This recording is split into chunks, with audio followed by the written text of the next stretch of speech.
Welcome, everybody, to the election 2024 to see who will be the new United States president. So here we go. Let me go ahead and let me pull it up for y'all. 1 second. Let me tell you, this is going to be one heck of a vote.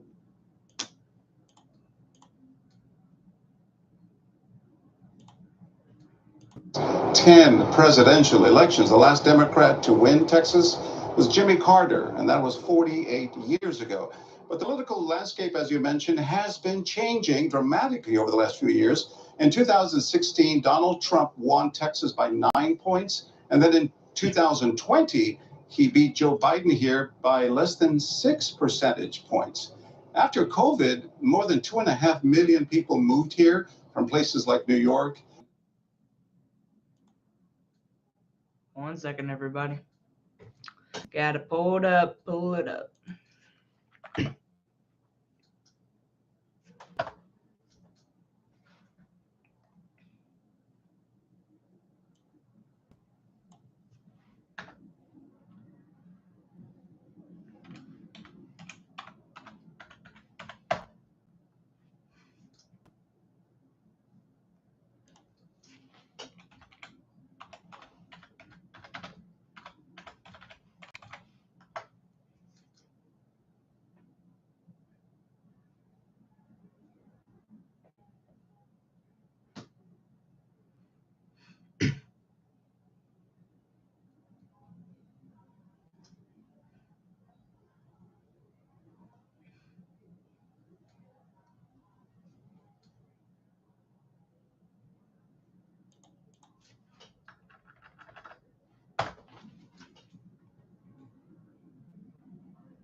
One second, everybody. I'm trying to pull it up, but there's some problems coming. So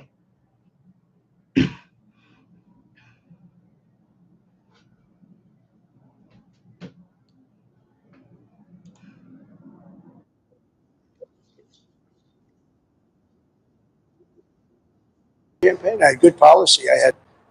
We want people to come into our country, but they have to come in legally. We want strong borders, and we want people to come in. We want to be totally inclusive, but they have to come in. I think that was a big issue. To me, that was the biggest issue. I may be wrong. A lot of people said inflation. Inflation's a disaster, but I think it's a second issue. I think the first is the border.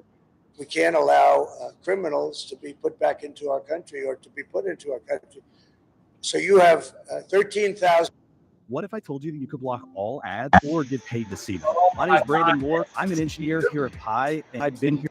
A tremendous amount of people that should not be in our country, and we need strong borders in this country. And I think people are voting. I think it's the number one issue. We'll see how it pans out, but I think it's the number one issue.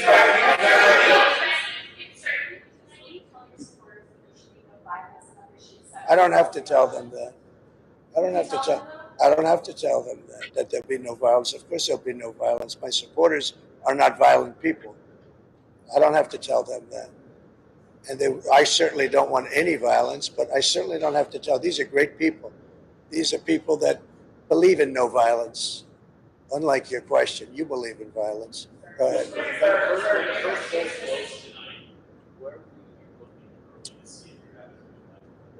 Well, I think I'll be at Mar-a-Lago for the most part. We have a lot of political professionals. I'm going over now with Melania, who I'm very proud of. She's got the #1 bestseller. Can you believe that? He can believe it. But so we're very proud of the job she's done with that. Her book is #1. But we're going to go over to the office in West Palm, and we're going to say hello to the workers. They've worked very hard. I think so. I mean, I hear we're doing very well there in Georgia. I hear we're doing very well. I hear we're doing very well everywhere.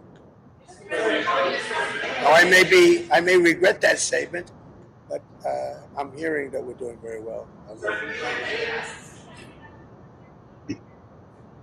Would you go louder?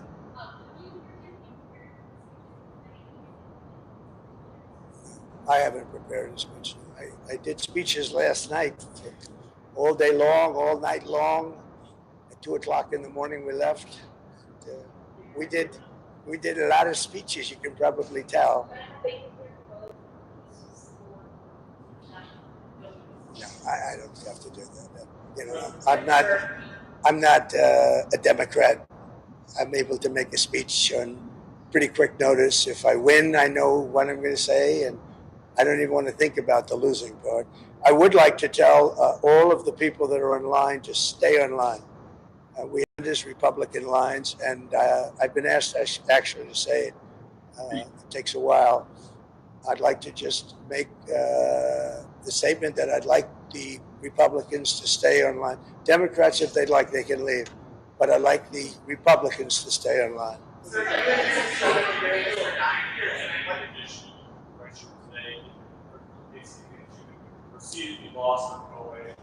I have no pressure whatsoever. I'm winning big cases.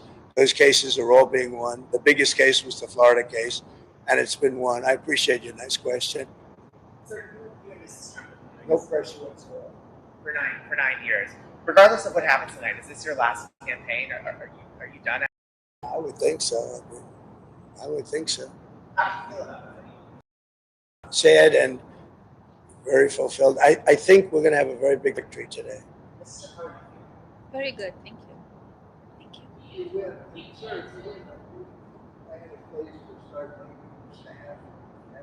We're already a transition team, but I don't like talking about that until I find out how we do. I mean,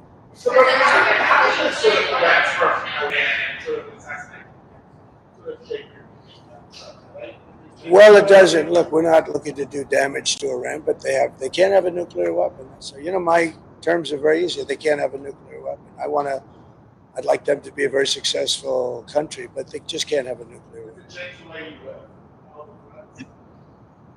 Well, I think Secret Service has been a little bit tougher, to put it mildly. I see more machine guns than I've ever seen in my life. We're surrounded by, I feel very confident with Secret Service. I think they've stepped up. Look, for a long time, they didn't give us the help. They didn't give us the assets, as they say, the manpower, woman power. They didn't give it to us. And we'd have rallies. You saw the rallies, 50, 60,000 people. And I'd have less people than Joe Biden, who had 5 people show up. And I'd have 55,000 people show up, and I had fewer people than him. So they should have done a much better job. And frankly, the president should make a very strong statement to the outside world. Because I think my team is incredible. Look, they say it's the best run campaign they've seen. Some people said it's the best run campaign they've ever seen. But in order to make that stick, you have to win. How do you feel compared to your past campaigns? Are you more confident now? My team, I'm very confident in. Many of them are the same players. As you know, Susie, a lot of the people are the same players. They've been very good. Mr. President, Oprah said in her rally last night, if we don't show up tomorrow, it's entirely possible to be able to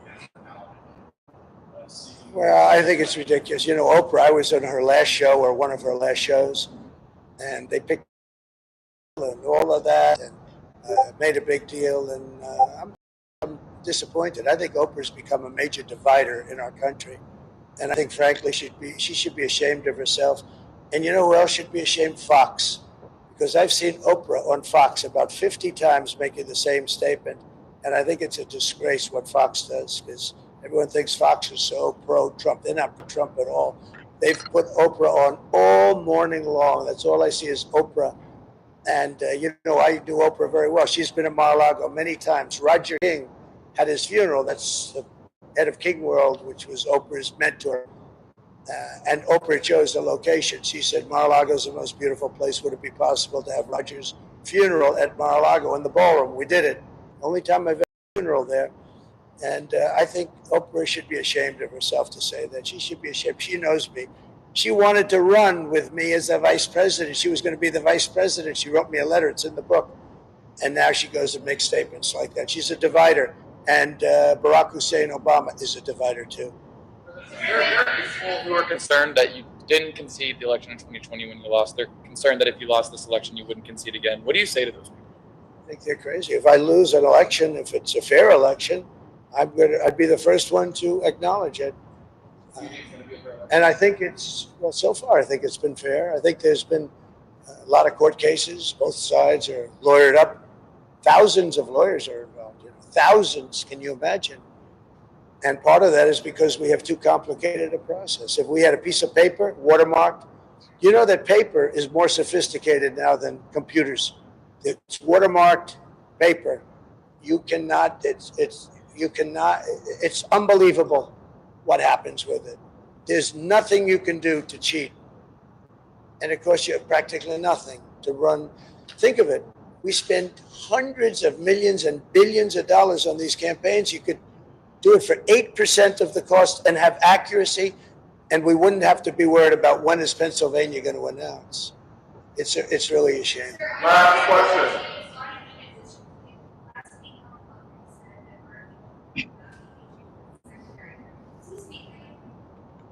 Well, he knows exactly what, but that's only based on what RFK told us. I don't think RFK wanted that. You're talking about Health and Human Services.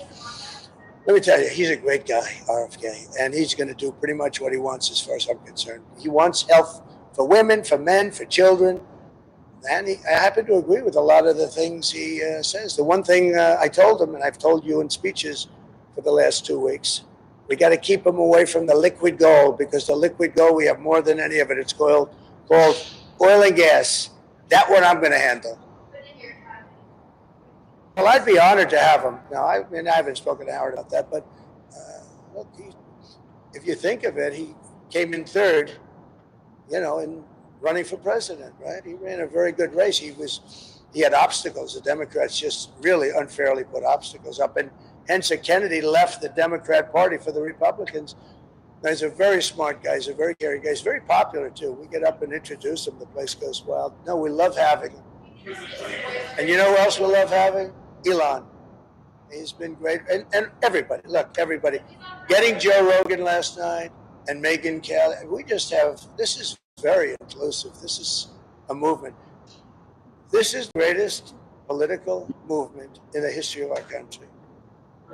And even you people, and some of you are fair sometimes, but it's the greatest movement in the history of our country. And I made that statement 1,000 times. It's never been challenged. It is the greatest movement, and we're going to make America great again. Thank you all very much. We're seeing our voters are rural areas across the country not turning out as great as our people. So your people are ready, and they're turning out for you, sir. We had a big lead to start off with. I hear it's really amazing. I get a call from the people in Texas, Dan Patrick and others. They say that they've never actually seen anything like it. So it should be good. Well, it should be good. I want to just thank everybody, regardless. We just wanted to come over and pay our respects. Our #1 best-selling author. Can you believe it? So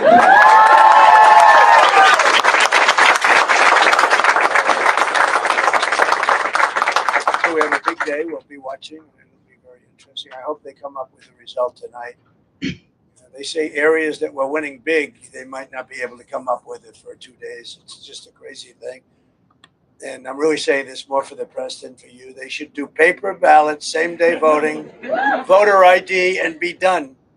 1 day, same day. And by 10 o'clock, everybody would be. And you're talking about for 8% of the cost. It would cost 8%. Think of that. For 8%, you get a better product.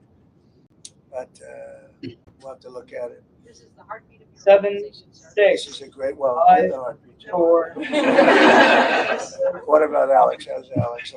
Are you surprised? Any given You're day. great, sir. You built the greatest political movement in history, and everybody here has been working super hard for you. And You're our inspiration, and we're going to bring this up today. It's very nice. Thank you. It's very nice. And I hear the social media has been just unbelievable. You make it easy for us. You give us a lot of Joe content. Rogan has been just he's a great guy, and that was a big thing. And he did that. He just doesn't do that, and that he did that. I think it meant a lot. So all over the country, I hear it's all red, and we don't need that. You know, we went in with a very big lead, so we just The polls have just closed. Obviously, no numbers coming in there as of yet. We will go right back as we see. Our coverage of this high-stakes 2024 presidential election starts right now. This is an ABC News special. The time has finally come. Right now, all across America, votes are being counted. Who will be your next president? I pledge to be a president for all Americans. Our country will be greater than ever before. On this historic night with the stakes so high, When we fight, we win! We will make America great again. live from ABC News election headquarters in New York City. Now reporting, David Muir. Good evening. It is great to have you with us here at ABC News Election Night headquarters in New York City. We are all here on what may be one of the most consequential election nights in recent history. With so much at stake in this race for president, every major issue a top priority for tens of millions of American voters. From the economy to abortion rights to immigration to border security to democracy. Democrats, Republicans, and independents arguing the fate of this country, the future of American democracy is on the line tonight. At this hour, millions of voters across the country are still lined up at their polling centers in what's been an unprecedented campaign, highlighting the major differences in a deeply divided America. 86 million Americans, Democrats, Republicans, independents, already casting ballots before today, either in person or by mail. Let's go right to the map tonight. The polls still open across most of the country just after 7 p.m. As I mentioned here in the East, polls are now closed in those 6 states, including the critical Georgia battleground won by President Biden in 2020 by about 11,000 votes. Here's where we start tonight. Donald Trump with 8 electoral votes, Kamala Harris with 3. There are 7 states you're going to hear a lot about over and over again tonight, our battleground states, the 7 states that will likely decide the Electoral College. Based on polling over the past several weeks leading right up to election night, they are all extremely close as we begin to count the votes across this country. The Democrats in the so-called blue wall of Pennsylvania, Michigan, and Wisconsin, they're trying to hold on to that tonight. In the Southeast, Georgia and North Carolina, and in the Southwest, all eyes on Arizona and Nevada. And of course, here is the magic number we'll be talking about all night here and perhaps for days. 270, the number of electoral votes needed to win the presidency. And it's not just about the White House being at stake tonight. Control of Congress also on the line. Take a look. The Senate right now, as you know, where Democrats are in control of the Senate. Currently, they have narrow control, 34 seats in play tonight. Republicans need to pick up just 2 seats to take back a majority and control. Of course, only 1 seat if Donald Trump wins. The vice president would then have a vote. In the House, it's the Republicans currently control all 435 seats up for grabs. Democrats tonight, remember this number, they need just 4 seats to flip the House. Can either party pull this off tonight? And a reminder, we may not be able to project a winner tonight in the presidential race. Of course, that's okay. We're used to that in this country. It doesn't mean there's a problem. It just means the ballots is already expected to be a very close election. Our power team is here to break this down. They're all in the room with me tonight. Lindsay Davis here at the desk, Martha Raddatz, Mary Bruce, John Carl, Rachel Scott, Rick Klein over at the big board, and all of our experts here, Terry Moran, our analyst, Pierre Thomas, Aaron Tursky, our legal team standing by too, should anything come up over the course of the night. Take a look across the country tonight, fanned out in all the battleground states, our team tracking all of the key races for you. We're going to be with you all night. We'll be here for several nights if that's what it takes as these results come in. Lindsay Davis, the first results come in from these exit polls, which are very revealing about what might be driving voters. I know this is early. These are preliminary exit polls, but what do they show so far? Sure, and very interesting when you're thinking about what motivated voters as they mark their ballots. It may come as a surprise to some. Take a look. Number 1 issue, state of democracy. Now, why this is a bit surprising is, David, as you know, for months, the polls have suggested in recent weeks and months that the economy was the number 1 issue. But here we see the economy, the second place issue here. Now, it's too early to know the impact of that, but it is certainly significant to note, followed by abortion, then immigration, and a distant 5th, foreign policy. Now, when we talk about democracy in the United States being on the line, Look at this, a whopping 73%. We're talking about 3/4 nearly of those registered voters, again, in preliminary exit polls, these numbers could change, but 73% saying that they feel democracy in this country is threatened. Now, that can cut both ways because, of course, this has been a closing argument for Kamala Harris in recent rallies, saying democracy is on the line. But Donald Trump has been suggesting the same, obviously, for different reasons. Also significant to point out favorability. Donald Trump underwater by 10 points here. You see unfavorability rating for him, 54%, only 44% favorable. While on the flip side, Kamala Harris only underwater by 2 points with a 50% unfavorability, 48% favorable. Now, favorability does not a president make. Just ask Hillary Clinton. 2016, she actually had a higher favorability rating than Donald Trump. And we know how that ended. It's so interesting that those first early results show that democracy and the state of affairs in this country ranks #1. Again, preliminary exit polls. I want to head over to the big board. Rachel Scott, Rick Klein are going to be at these boards all night long. And if I remember 4 years ago, I think you guys were around until Saturday, but I don't want to freak you out just yet. But Rick, I want to talk about this because we have early vote numbers. Obviously, Republicans and Democrats had significant early vote. I've been obsessed because I've talked to you about this being obviously Kamala Harris's quickest path to 270 right through the Rust Belt. She holds the narrowest of margins in the early vote. She will still need a major turnout on Election Day. The Trump campaign very aware of that. They're expecting a major turnout today as well. If she's not able to pull off this Rust Belt, this sweep of these 3 states, how do you get there if you're a Kamala Harris? Yeah, that is the most straightforward path. You're right. There are other ways that she gets there, but it really means some combination of those Midwestern states and some Southern states. One possibility would be if she's able to hold on to Wisconsin and Michigan and take one of these 2 Southern states potentially, and then the Western states. But it's much harder if Pennsylvania falls that way. And you mentioned those early votes. Of course, they're going to be supplemented with actual vote counting as the night goes on, but it's going to take a while. Take me to the other board of the column of the point system, where you actually literally see when you take some of these states in different columns over the course of the night. Let's, for example, and it's early night, so we can do this, some hypotheticals for you at home. If Kamala Harris wins Pennsylvania, what does it do to her odds of winning the presidency? Yeah, our partners at 538 say it's about a 50-50 night going in. But if Pennsylvania goes to Kamala Harris, check out what happens to the numbers. Suddenly it shoots up to almost 85% likelihood of her winning. Now, if Pennsylvania goes the other way, if Donald Trump is able to solve that again and make it fall in his column, he's now an 80% favorite. So that is the state that puts you in a commanding position if you win it. And I think that I read the person who wins Pennsylvania wins the White House 90% of the time in our history of these presidential races. In the meantime, we can call Indiana, the state of Indiana, the first state of this hour to call, going to Donald Trump. And it's 11 electoral votes. Donald Trump gets the state of Indiana tonight. Rick, you've got the early vote numbers. Let's take a look at them because they're a little different this time of year, this time around. And I wanted to explain to our viewers, 4 years ago, we were in the pandemic, right? We're in the middle of COVID. People were being encouraged to vote early, particularly on the Democratic side. Donald Trump did not embrace early voting. He actually questioned it. This time he said, go out and vote early. And it would appear Republican supporters of Donald Trump listened. Yeah, look, last time 100 million Americans voted early. That's a record, but only about a third of them were actually Republicans. Now that number is up to 38%, and that's just 2 points below the Democrats. So think about that. Republicans were running 10 points behind Democrats 4 years ago. Now that is only 2 points. This is a big factor as well. That's the 22% of unaffiliated. They're either independent or third-party candidates, or they don't identify with any party. We don't know where they're going to break tonight. Sort of a black box. We have no idea how that number breaks down, and that's a significant number. And if you're inside each one of the campaigns, you're doing modeling and focus groups that shows which way the wave is breaking in these final days. Perhaps these campaigns have a much better idea than we do tonight watching this unfold.